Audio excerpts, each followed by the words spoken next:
नमस्कार, आप देख रहे हैं नवतेज टीवी और मैं हूं आपके साथ सुरेंद्र सोनी। राजस्थान में भारत पाकिस्तान बॉर्डर पर लगातार ड्रग्स मिल रही है। बीएसएफ ने श्रीगंगानगर और बीकानेर से सटे बॉर्डर से लगभग 400 करोड़ की हेरोइन बरामद की है। इससे पहले 15 जून को श्रीगंगानगर के ही कैलाश पोस्ट और PS 44 गांव से 60 करोड़ की ड्रग्स जब्त की थी। पिछले एक महीने में पाकिस्तान से 100 करोड़ की ड्रग ड्रोन के जरिए भेजी गई है। एक्सपर्ट का कहना है कि राजस्थान से 1000 किलोमीटर से ज़्यादा लंबा इंटरनेशनल बॉर्डर है, इसलिए एजेंसियों के अधिकतम प्रयासों के बाद भी यहां ड्रग्स की तस्करी नहीं रुक पा रही है। इसका एक और कारण पंजाब बॉर्डर पर बढ़ रही सख्ती भी है। भारत पाक बॉर्डर पर मिली 40 करोड़ की हेरोइन। इन तमाम बातों को लेकर के आज हमारे साथ मौजूद हैं रिटायर्ड कर्नल देव आनंद साहब।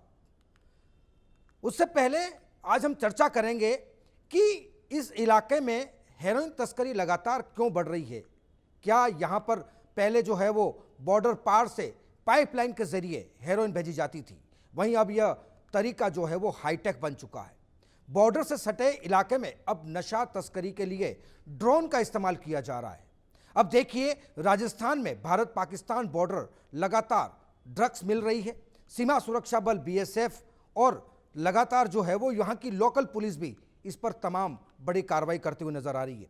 सर, सबसे पहले चर्चा करेंगे आपसे, क्योंकि आप फौज से जुड़े हुए हैं, तमाम चीज़ें आप जानते हैं।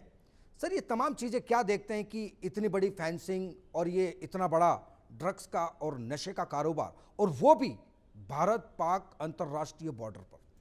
देखिए साहब, सबसे पहले मैं आपका आभारी हूं कि आपने आपके चैनल पर मुझे इस एक गंभीर विषय पे चर्चा के लिए बुलाया।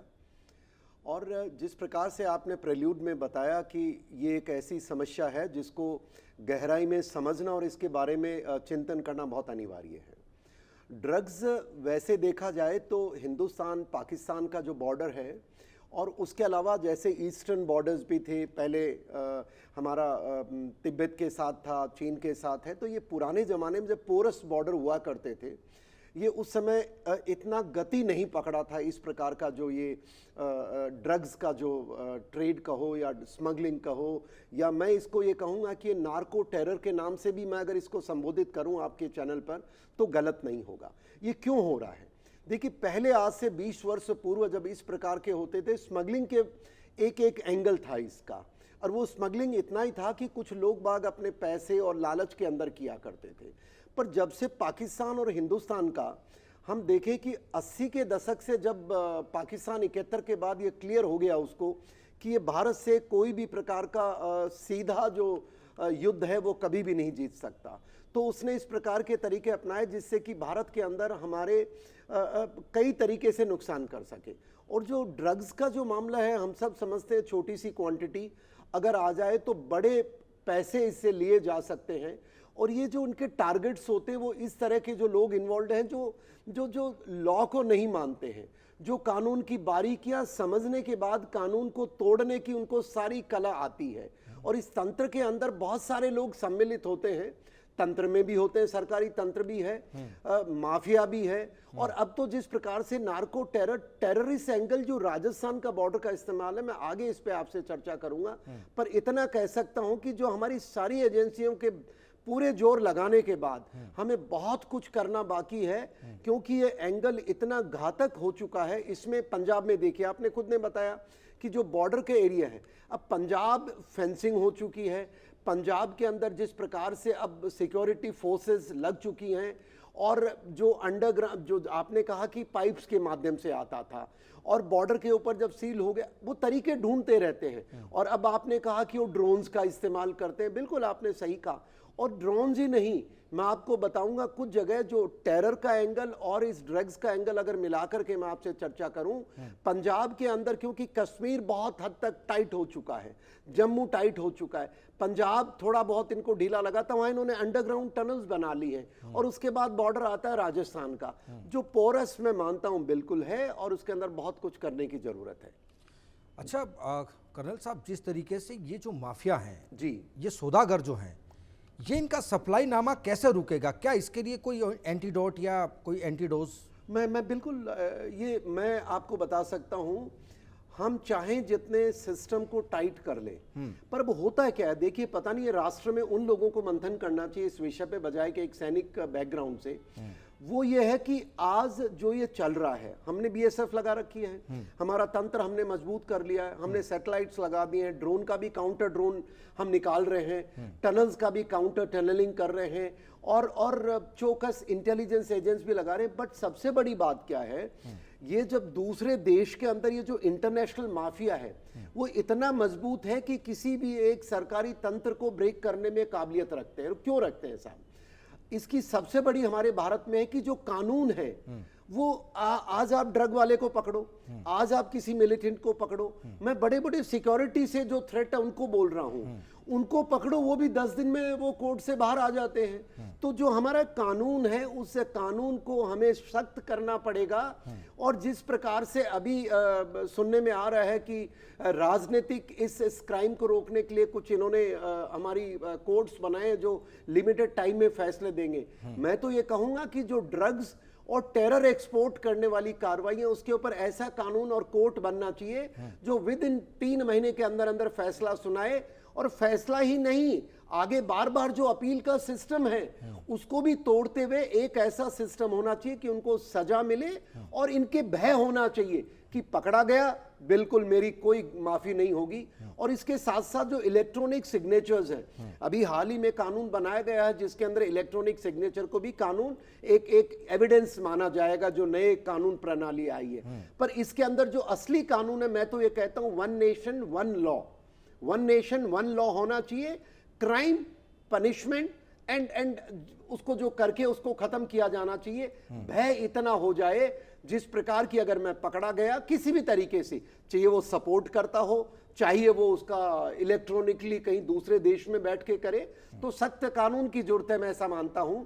और उसके अलावा जो जरूरत है देश के अंदर, देखिए हम कहते हैं सैनिकों के नाते कि भारत पाकिस्तान और चीन युद्ध नहीं है, देयर इज अ 2+1/2 एक थ्योरी चलती है हमारे लोगों के बीच में। क्योंकि हम सैनिक होने के नाते मैं मानता हूं जो एंटी नार्को ड्रग्स जो अधिकारी होते हैं वो भी इससे सहमत होंगे कि देश के अंदर जो ऐसे देशद्रोही, जो राष्ट्रद्रोही की कैटेगरी वाले काम है, टेररिज्म और नार्को टेररिज्म, नार्को भी मैं इसको जो आप नशे वाली जो चीजें हैं मैं उसको उग्रवाद से भी गंभीर मानता हूं। इन दोनों के लिए हमें ऐसे सख्त कानून लाने पड़ेंगे। और उनके अंदर एक जो चीज है, जो देश के अंदर बैठे लोग हैं, जो ओवरग्राउंड हम जैसे वर्कर कहते हैं कश्मीर में, पंजाब में, मिलिट्री लैंग्वेज में, तो इनके भी जो होते हैं मुखबिर कह दो आप, जो इनको समर्थन करते हैं, क्योंकि बहुत सालों से मैं भी देखता हूं कि इस प्रकार के लोगों को जो समर्थन करते हैं उनके लिए भी कानून उतना ही स्ट्रांग होना चाहिए और किसी प्रकार का लूप होल नहीं हो इनको छोड़ने का, इनकी सजा तय होनी चाहिए। देवानंद जी, जिस तरीके से हमारी सीमाएं इतनी मजबूत हैं, बिल्कुल, संसाधन हमारे पास जो है वो लगभग अब तो इजराइल के बराबर हम लोग पहुंच रहे हैं, इसके बाद भी इतनी बड़ी तादाद में तस्करी होना, फिर पकड़े जाना, तो क्या लग रहा है कि कोई ऐसा कोई लूज पॉइंट है जिसको वर्तमान की मोदी सरकार अब तीसरे कार्यकाल में इसको और मजबूत करना चाहिए? नहीं, आप सही कह रहे हैं, मैं आपसे सहमत हूं इस बात में। एक नहीं कई लूप होल्स होंगे। देखिए साहब, जो क्रिमिनल होता है ना और टेररिस्ट होता है, जब उसको बाहर के देश का समर्थन है, और इस नार्को ट्रेड में अकेले आप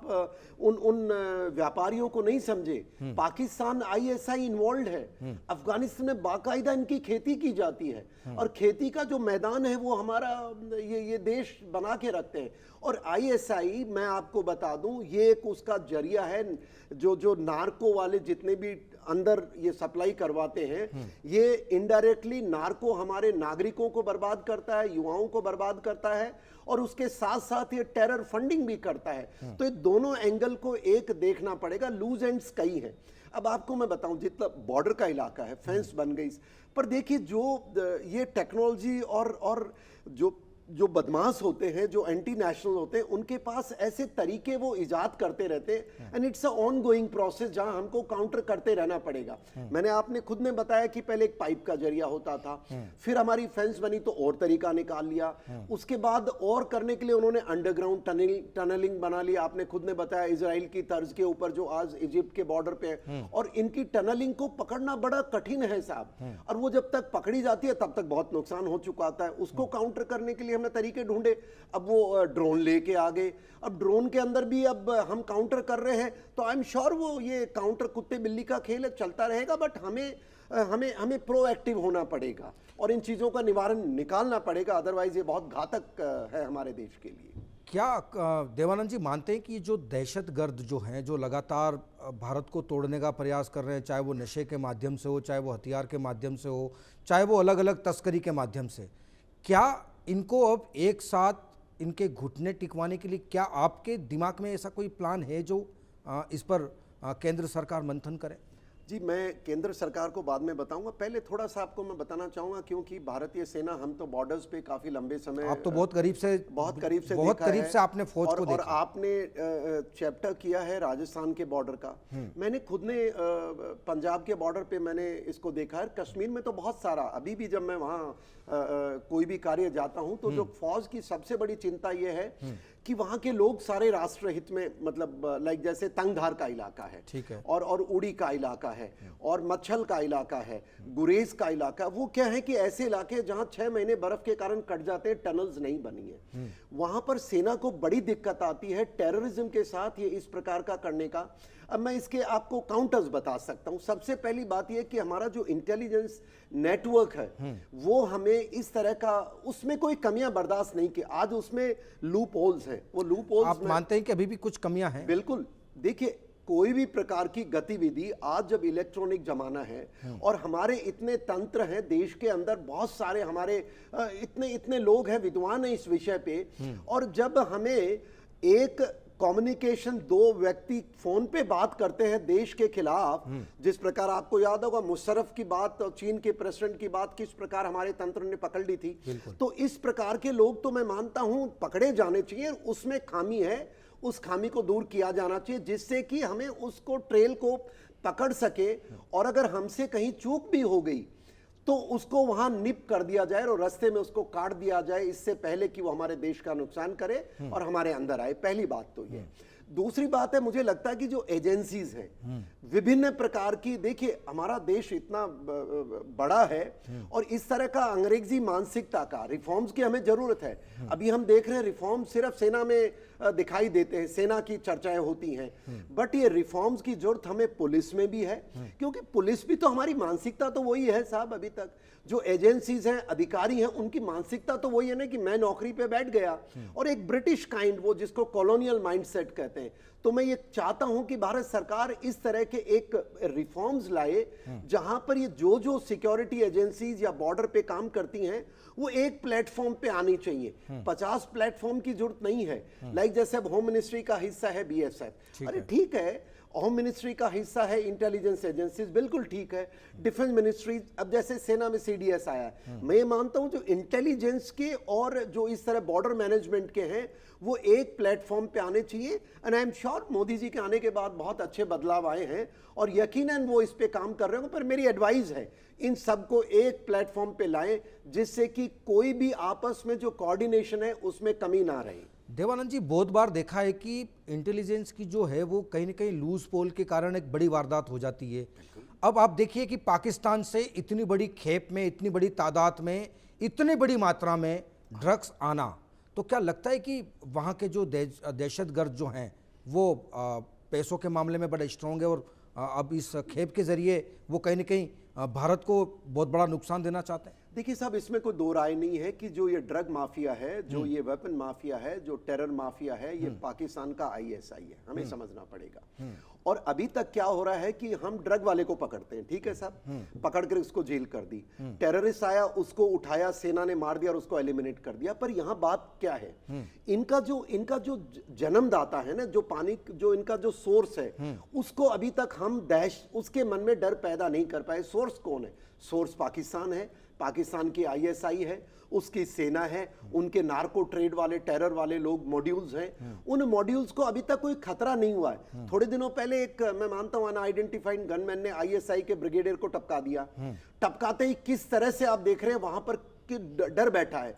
तो मैं तो ये कहूंगा कि जो इनको तो हम कर ही रहे हैं, पर आपने सही कहा कि जो दुश्मन है उस दुश्मन में भी दहशत होनी चाहिए। दहशत का तरीका क्या है? देखिए साहब, फोल्डर हम दे रहे हैं उनको, पिछले 20 साल से कोई असर नहीं हो रहा है। हम उनके साथ सर्जिकल स्ट्राइक की, टेरर कैंप पे वो फिर नए चीजें तैयार करते हैं। अब समय आ गया है राष्ट्रहित के अंदर, और मुझे पूरा यकीन है मोदी जी ये काम कर सकते हैं। जो हमारे देश के दुश्मन दूसरे देश दुश्मन पाकिस्तान में बैठे हैं, जैसे उनका आईएसआई, उनका military headquarter, narco terror module के जो भी लोग उनके इन्वॉल्व हैं, उनको एलिमिनेट किया जाना चाहिए। हमारी इंटेलिजेंस इस तरह की होनी चाहिए, we must go and eliminate them. जब उनमें डर हो जाएगा तो मेरे ख्याल से लगता है ये चीज कम होगी। और इसके साथ एक चीज और है, देश के अंदर जो उनका समर्थक बैठे हैं, देखिए मैं सेना का आदमी हूं, अगर कोई भी व्यक्ति देश के अंदर देश के खिलाफ काम करता है, वो XYZ कोई भी हो सकता है, अगर वो हमारे देश की एजेंसीज का मनोबल तोड़ता है अपने स्वार्थ के लिए, और तो कोई कारण हो नहीं सकता।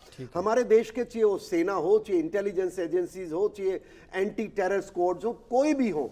और दूसरी बात, अगर वो दुश्मन देश की बात हमारे देश में कर करके वो उसका प्रचार और प्रसार करता है, तो मैं कहता हूं उसके ऊपर कानून बनना चाहिए। और कानून के अंदर ऐसा बनना चाहिए कि इनकी सिटीजनशिप रद्द हो जाए जिस दिन हो जाए। देवानंद जी, जिस तरीके से मोसाद की अगर मैं बात करूं, चाहे मैं FBI की बात करूं, तो ये पूरे वर्ल्ड की सबसे लार्जेस्ट इतनी तगड़ी एजेंसियां हैं। क्या लगता है कि अब भारत को भी इनके बराबर कोई एक ऐसी अलग से एजेंसी बनाने की ज़रूरत है जो इन दहशतगर्दों के खिलाफ एक अलग से अभियान चला करके इनको नस्त नाबूद करें? आप सही कह रहे हैं, समय आ चुका है देश के अंदर, देश भी ये मांग करता है। मैं भी एक डायरेक्टली इस काम में इन्वॉल्व नहीं हूं। मैंने बताया ना, जब तक जो इस चीज को सोर्स कर रहा है उसके अंदर दहशत नहीं होगी, तो कैसे वो काम करना बंद करेंगे? वो तो अपने आराम से मस्त बैठ के कर रहे हैं। तो जो इनको मोसाद का आपने एग्जाम्पल दिया, रेड ऑन एंटेबी, एक हमारे रेड की हम चर्चा करते हैं, वो जाकर के ईरान के अंदर उनके किस किस को मार देते हैं। दुनिया में अपने दुश्मन को छोड़ते नहीं है, और मैं उनके साथ हूं। अब भारत को भी इस चीज पे, अब भारत बड़ी शक्ति बन के उभर रहा है, और उभरने की क्या बात है साहब। हमारे अगर राष्ट्र सुरक्षा के लिए, हमारे नागरिकों की सुरक्षा के लिए, अगर हमें दुश्मन को हमने जब ये काम ही नहीं करा, UNO आपका काम नहीं करता है, एक तरफ अमेरिका हो गया, एक तरफ रशिया, एक तरफ चाइना, जिसकी लाठी उसकी बहस चल रही है, तो मैं मानता हूं राष्ट्र सुरक्षा के मुद्दों के ऊपर अब भारत को भी ये कदम उठाना पड़ेगा। और मैं जैसे देख रहा हूं आजकल भारत के साथ ईश्वर भी है साहब। आपने देखा हो कि जो जो देश के दुश्मन है, भारत जिनको ढूंढता है, वो कोई न कोई तरीके से अमेरिका हो, चाहे कनाडा हो, चाहे पाकिस्तान हो, चाहे अफगानिस्तान में उनका एलिमिनेशन हो रहा है। पर मैं ये कहता हूं ये जो भी कर रहे हैं, पर भारत सरकार को भी इस पे मंथन करना चाहिए और खुल के कहना चाहिए कि अगर हमारे देश के किसी अदालत में या कोई प्रूफ कहते हैं इस व्यक्ति ने भारत के नागरिक की हत्या करने में, भारत के खिलाफ राष्ट्र के कमजोर करने में एंटी नेशनल गतिविधि की है, भारत सरकार उसको हक रखती है या तो देश हमें हैंडओवर कर दे, अन्यथा उसका एलिमिनेट करने में हम कभी नहीं झिझकेंगे। ऐसा होना चाहिए।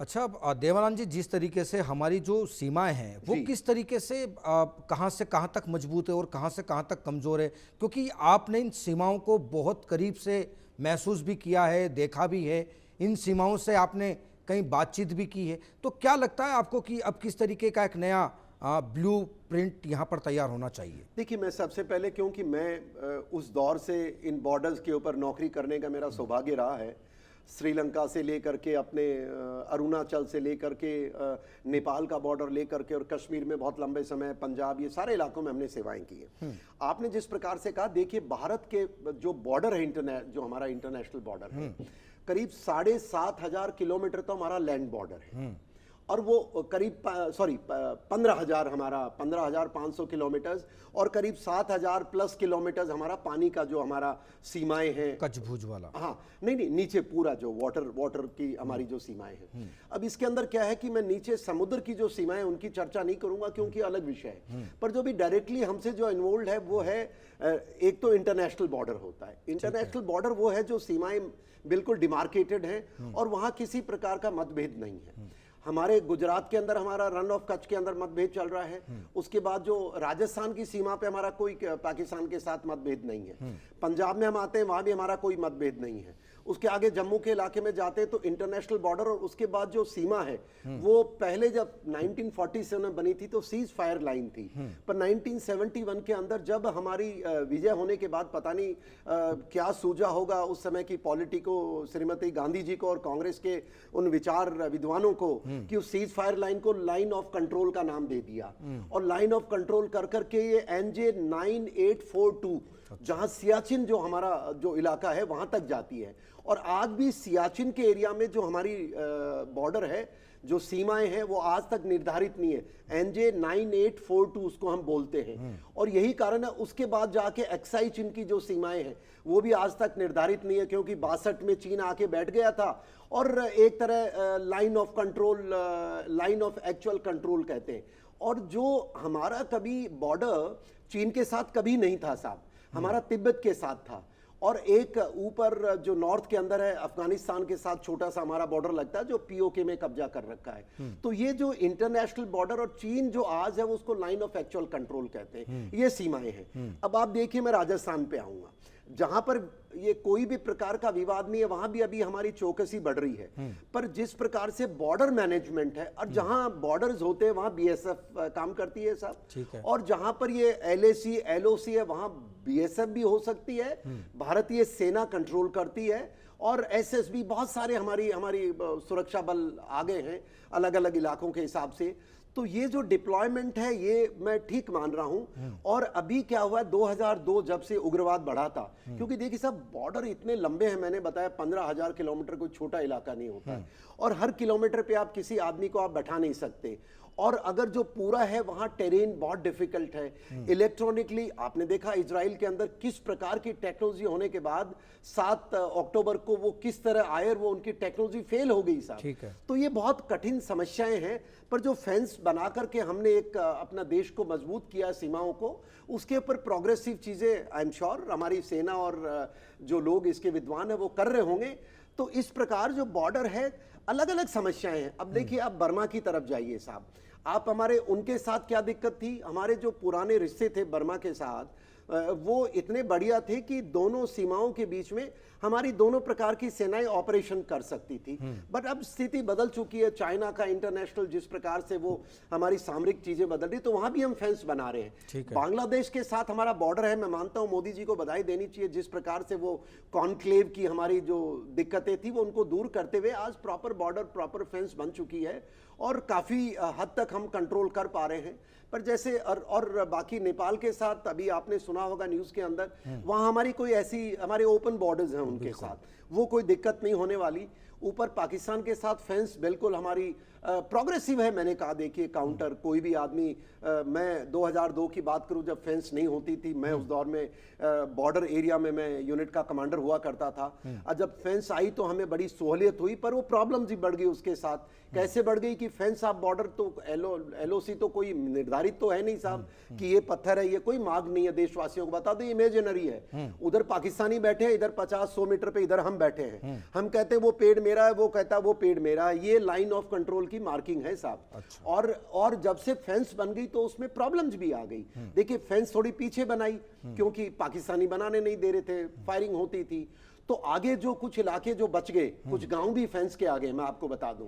अब उन गांव वालों का जीना दुहार हो गया है, 1-2 साल 3 साल बेचारे वो बहुत समस्याएं आई, कहां जाए, हाँ कहां जाए। और मैं मानता हूं कि अब ये चीजें क्या हुआ, फेंस आ गई, बट मैं जैसे कहता हूं कि हमारी जो सुरक्षा बल है, मुझे फक्र है कि मैं उनका हिस्सा रहा हूं, और वो बड़े प्रोग्रेसिव और बड़े एक डिसिप्लिन तरीके से काम करते हैं। तो इस तरह बॉर्डर की समस्या बहुत ज्यादा है। और राजस्थान का मैं आपको बता दूं कि जो जैसलमेर का जो तनोट और उस इलाके के बॉर्डर है, आप कितनी फेंस लगा लो साहब, आंधी आती है 1 महीने में 20 किलो टीला गायब हो जाता है। तो ये समस्याएं रहेंगी, पर सबसे मोटी बात है तंत्र के साथ जो इनको समर्थन कर रहा है उनके मन में डर पैदा करना पड़ेगा कि अगर हिंदुस्तान में एक खेप मिली नहीं और मेरे को उड़ाया नहीं, ये करना पड़ेगा। अन्यथा साहब देखिए ये चीजें चलती रहेंगी और हम मंथन ही कर सकते हैं। बिल्कुल, तमाम बातों को लेकर के जिस तरीके से रिटायर्ड कर्नल हमारे साथ जो है वो देवानंद साहब हमारे साथ जुड़े, उन्होंने तमाम हर एक बातों को बिल्कुल विस्तार से हमारे साथ साझा किया, हमारे दर्शकों के साथ साझा किया। लेकिन अब सवाल ये है कि क्या इस पर अब सरकार कितना बड़ा मंथन करेगी, क्या आने वाले वक्त में सरकार जो है क्या इन तमाम बातों को ध्यान में रखते हुए कोई एक बड़ा मास्टर प्लान बनाएगी इन तमाम सीमाओं को लेकर के। कर्नल साहब बहुत बहुत धन्यवाद हमारे साथ जुड़ने के लिए। लेकिन एक बार फिर से जिस तरीके से राजस्थान की बॉर्डर के साथ साथ पंजाब और जो इंटरनेशनल बॉर्डर है यहाँ पर जो हेरोइन है वो कहीं ना कहीं एक बहुत बड़ा तूफान या यूं कहें कि एक बहुत बड़ा सैलाब हिंदुस्तान के लिए दिन ब दिन खतरा बढ़ती जा रही है। आज के साथ इन तमाम बातों के लिए आज का ही जो चर्चा हुई है आज के लिए बस इतना ही। फिर मुलाकात होंगे किसी खास विषय के साथ, तब तक के लिए नमस्कार।